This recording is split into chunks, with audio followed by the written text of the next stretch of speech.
जो भी समझ आ पाए उसको क्लास में फिर एक्सप्लेन कर दिया जाता है। From carbon dioxide and water with the help of sunlight in the presence of chlorophyll। और यही मौका है जिस मौका का आप इंतजार कर रहे थे। दिन भी निकलता नहीं उसके मर्जी बिना, पत्ता हिलता नहीं। ये तो है ही, लेकिन कुछ ऐसा नहीं रखिए, साइंस लेके पढ़ना है। रब जो चाहे वही तो होना है। मैम डर तो थोड़ा थोड़ा लगेगा ही। रब जो चाहे वही तो होना है। My aim is Indian army. लेकिन अब देखिए जो होता है भविष्य तो किसी को पता नहीं होता है। आदमी खिलौना है। नमस्कार, मैं समी बर्नवाल और आप देख रहे हैं बढ़ता भारत न्यूज़। अभी हमारे साथ गैलेक्सी कोचिंग सेंटर के डायरेक्टर हैं रंजीत सर और शुभम सर, जो कि यहाँ पे जो है बिहार बोर्ड और सीबीएसई बोर्ड दोनों की तैयारी करवाई जाती है। सबसे पहले तो आप दोनों का स्वागत है हमारे चैनल। सबसे पहले मैं बढ़ता भारत को बहुत बहुत धन्यवाद देना चाहूँगा, क्योंकि इन्हीं के माध्यम से आज हर एक छात्र मोटिवेट हो रहे हैं और हम जैसे शिक्षक का मान सम्मान मिल रहा है। सर, आप यहाँ पे कोचिंग जो शुरू किए हैं तो कितना समय हुआ लगभग आपको? वैसे मैंने पढ़ाना शुरू किया 2009 ईस्वी से, लेकिन इस संस्था की स्थापना 2015 ईस्वी से मैंने शुरू किया। लगभग 8 साल हो चुका है। तो मतलब ऑल सब्जेक्ट पढ़ाते हैं यहाँ पे? जी हाँ, यहाँ सभी विषयों की तैयारी कराई जाती है, जैसे गणित, विज्ञान, संस्कृत, हिंदी, समाज में सहयोग देने वाले सर हैं, साथ सीबीएसई के जितने सारे पार्ट्स हैं और सब्जेक्ट सब सर पढ़ाते हैं। तभी लगभग कितने स्टूडेंट्स हैं आपके कोचिंग में?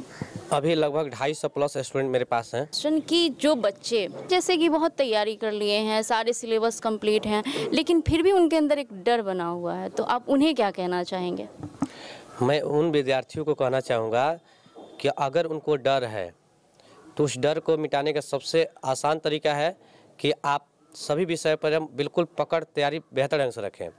और जब जिस बच्चों का बेहतर ढंग से सभी विषयों की तैयारी अच्छे ढंग से हो जाती है तो लगभग 99% मैं दावा करता हूं कि डर वहीं से ख़त्म हो जाती है। लेकिन अगर कुछ डर है कि हाँ कि मैं एग्ज़ाम में जाऊंगा फिर भी डर लगेगा, तो वैसे बच्चे सबसे पहले अपने मन को शांत रखेंगे। मन को शांत इसलिए रखने के लिए मैं कह रहा हूँ क्योंकि मन अगर शांत रहेगा, मन इधर उधर विचलित नहीं रहेगा, तो डर में हमारे पास नहीं आएंगे, पहला। दूसरा नंबर, अगर आपको फिर भी डर लग रहा है कि मेरा एग्ज़ाम ख़राब जा सकता है, तो सिर्फ जाकर अपने मम्मी पापा का चेहरा दिखिए। वही मम्मी पापा जब आपका जन्म हुआ था और जन्म के समय उन्होंने सोचा था इस बात को कि मेरा बेटा या मेरी बेटी यही आने वाले कल में मुझे एक नाम रोशन करके पूरे दुनिया में पहचान दिलाएंगे। अपने माता पिता का नाम रोशन कीजिए और जहाँ भी आप पढ़ते थे वहाँ के गुरु का भी नाम रोशन कीजिए। साथ साथ आपका नाम तो ऑटोमेटिक हो जाएगा जब सबका नाम रोशन होगा। तो आप इस क्वेश्चन पे क्या कहना चाहेंगे? देखिए, एग्ज़ाम के पहले बच्चों के अंदर डर होता है, पीयर प्रेशर में बच्चे घबरा जाते हैं। खास करके जब मैथ्स के पेपर होते हैं उस टाइम पे डर ज़्यादा होता है। तो मेरा सजेशन ये रहेगा बच्चों को, पेपर जब भी मिले हाथ में आप आंख बंद करके बस 2 मिनट मेडिटेट कर लीजिए। बस शांति से गहरी सांसें लें। उस सांस लेने से, जो कि बच्चों को टाइम पे मैं जब काउंसलिंग क्लासेस लेता हूँ बच्चों को मोटिवेट करने के लिए, ताकि ये सारे डर उनके दिल से निकल पाए। जब ऑक्सीजन का सप्लाई ब्रेन में बढ़ता है तो उसके बाद हम काम डाउन हो जाते हैं, और यही काम करता है ताकि अगर ज़्यादा एक्साइटेड रहते हैं उस टाइम पे भी इनएक्यूरेसी के चांसेस ज़्यादा रहते हैं। इस वजह से मैं हमेशा बच्चों को बोलता हूँ, स्टूडेंट्स को बोलता हूँ अपने, कि आराम से पहले सहज हो ले, उसके बाद क्वेश्चंस को अटेम्प्ट करें। वैसे गलती होने के चांसेस नहीं होते।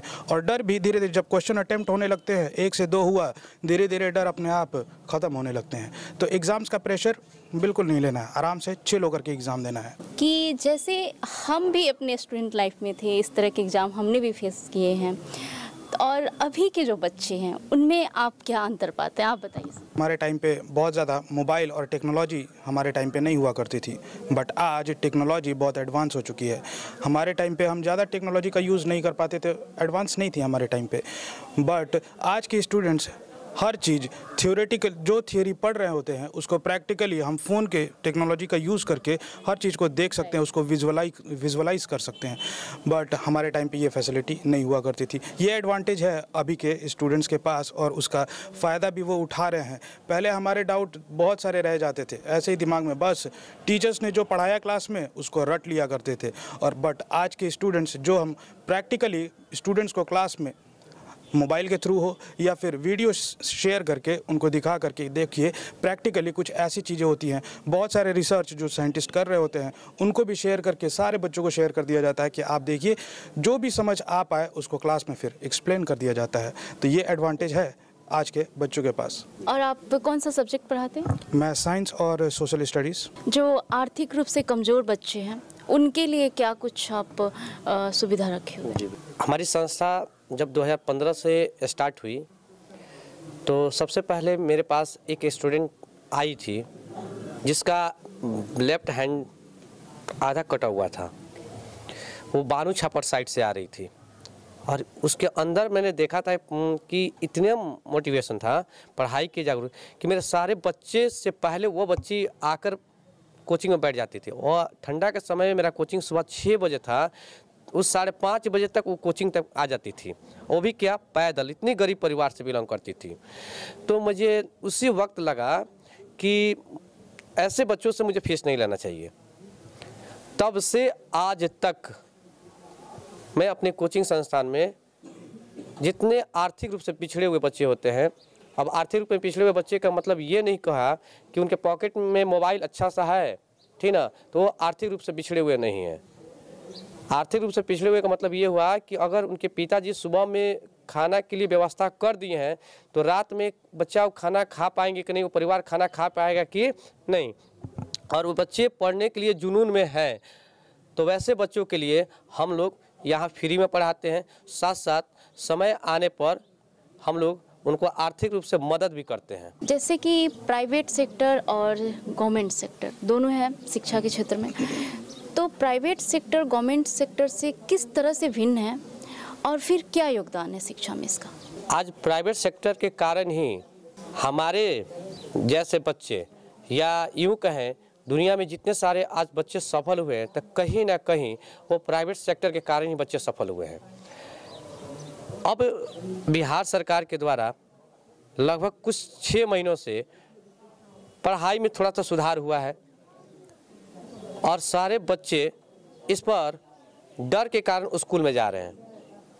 और मुझे उम्मीद है अगर इसी तरह अगर ऐसा रहा तो प्राइवेट सेक्टर से बेहतर सरकारी सेक्टर आज आगे निकल जाएगा। और हम चाह रहे हैं कि ऐसा ही सरकारी संस्था वाले करें। जी सर, आप क्या कहना चाहेंगे? रही बात है एजुकेशन की, पढ़ाई का अधिकार तो सबको है। जो गरीब बच्चे हैं वो प्राइवेट को अफोर्ड कर नहीं पाते हैं, अमीरों के बच्चे प्राइवेट स्कूल्स में जाते हैं, प्राइवेट कोचिंग्स देते हैं, हर किसी के पास नहीं होती है। बट राइट टू एजुकेशन के अकॉर्डिंग हम सभी को एजुकेशन तो देना है।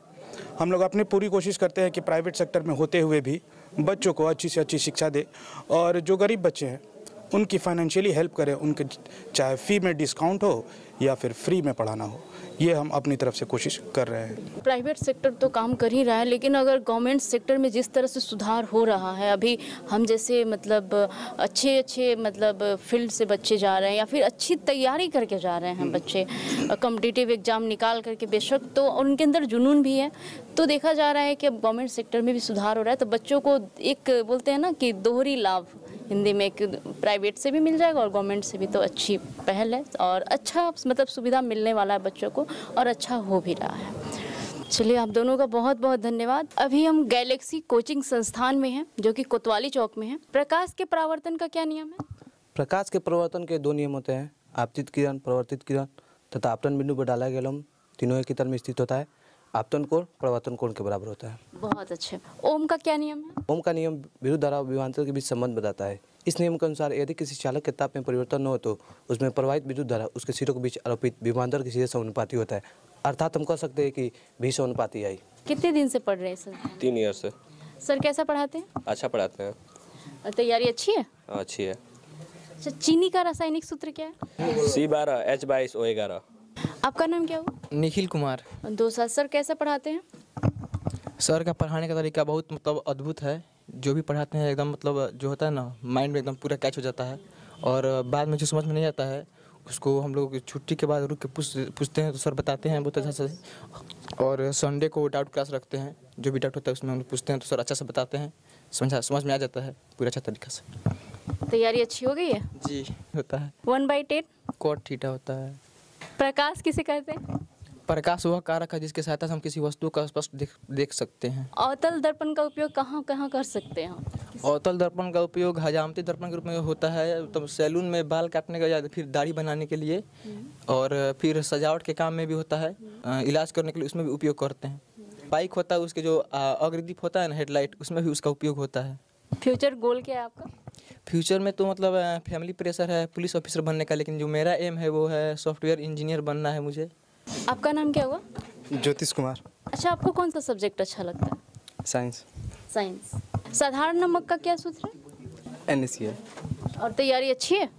हाँ, तैयारी तो अच्छी है सर, बहुत अच्छा पढ़ाते हैं। तो What is the photosynthesis? The process by which green plant make their own food from carbon dioxide and water with the help of sunlight in the presence of chlorophyll is called photosynthesis process. आगे क्या करना है आपको future में? IAS की तैयारी करना है। और इसके बाद सब्जेक्ट क्या लेंगे आप मैट्रिक करने के बाद? मैं साइंस लूँगा क्योंकि साइंस में मेरे को इंटरेस्ट ज़्यादा है, इसलिए। What is formula of benzene? C6H6 होता है। What is the formula of mode? L plus F1 minus FO by 2F1 minus FO minus F2 into H। तो डर तो नहीं लग रहा ना एग्जाम को लेकर? ना। ओम का लॉ क्या है? Current is directly proportional to the potential difference. Future में क्या करना है? जी फ्यूचर में तो हमको मतलब IAS का तैयारी करना है। अच्छा, क्यों लगता है आपको कि IAS का ही तैयारी करना है? जी मेरा बचपन से सपना है कि मैं बड़ा होऊंगा तो IAS बनूंगा और अपने पेरेंट्स को गर्व फील कराऊंगा। आपको पता है IAS बनने के लिए क्या करना पड़ता है? हाँ जी, बहुत पढ़ाई करनी पड़ती है। जो मतलब साइंस होता है वो भी मजबूत करना पड़ता है, खासकर इंग्लिश जो होता है ना उसको ज़्यादा मजबूत करके रखना पड़ता है। क्या नाम हुआ बाबू आपका? मेरा नाम आसिल कुमारी हुआ। और तैयारी कैसी है? अच्छी है। ओम का लॉ क्या है? Current is directly proportional to the potential difference. What is the formula of benzene? C6H6. What is your aim, goal? My aim is Indian Army. You want to become Indian Army? Because I interest Indian Army to our country. I interested to Indian Army.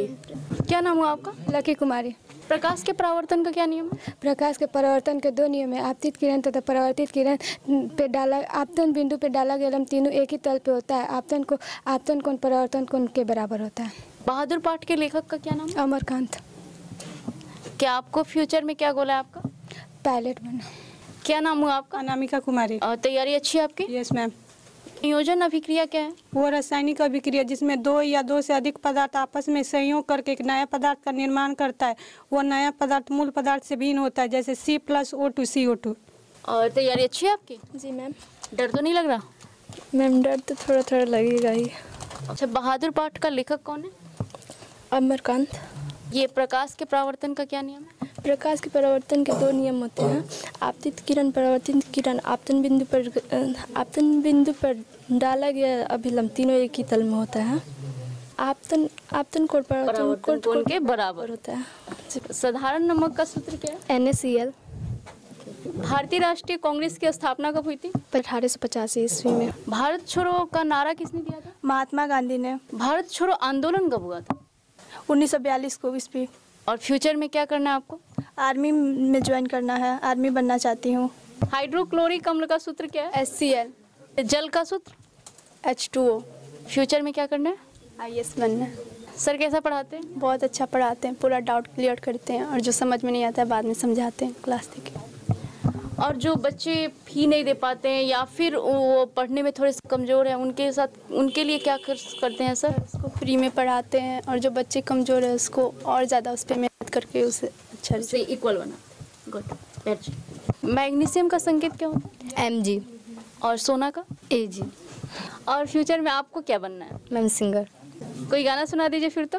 रातें ढलती नहीं, दिन भी निकलता नहीं, उसके मर्जी बिना पत्ता हिलता नहीं। रातें ढलती नहीं, दिन भी निकलता नहीं, उसके मर्जी बिना पत्ता हिलता नहीं। रब जो चाहे वही तो होना है, रब जो चाहे वही तो होना है। आदमी खिलौना है, आदमी खिलौना है। रब जो चाहे वही तो होना है, रब जो चाहे वही तो होना है। आदमी खिलौना है, आदमी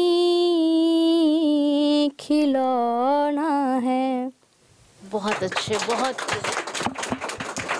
किसका गाना आप ज़्यादा सुनती हैं? किसी का तो सुनती होंगी ना गाना। नेहा कपूर। आपका नाम क्या हुआ? राशि सोनी। कितने समय से पढ़ रही हैं आप? 6 साल। 6 साल से पढ़ रही हैं। और सर के बारे में क्या कहेंगी? सर हम लोग को बहुत अच्छा पढ़ाते हैं, हम लोग को पढ़ाई के साथ साथ बाहर की भी नॉलेज हमको बताते हैं। अभी आपकी तैयारी अच्छी है? जी मैम। कुछ पूछे? जी मैम। ओम का क्या नियम है? ओम का नियम विद्युत धारा और विभवांतर के बीच के संबंध को बताता है। नियम के अनुसार अचल ताप पर किसी चालक से प्रवाहित होने वाली धारा उस चालक के सिरों का बीच का सीधा समानुपाती होता है। गैलेक्सी कोचिंग सेंटर के बच्चे थे जो कि सीबीएसई बोर्ड के भी हैं और बिहार बोर्ड के, और बहुत अच्छा लगा इन सबों से बातचीत करके, और टीचर लोगों से भी मिलके बहुत अच्छा लगा। और अपनी पढ़ाई करते रहिए, रिवीजन करते रहिए, जितना पढ़े उसको अब रिवाइज कीजिए। All the best.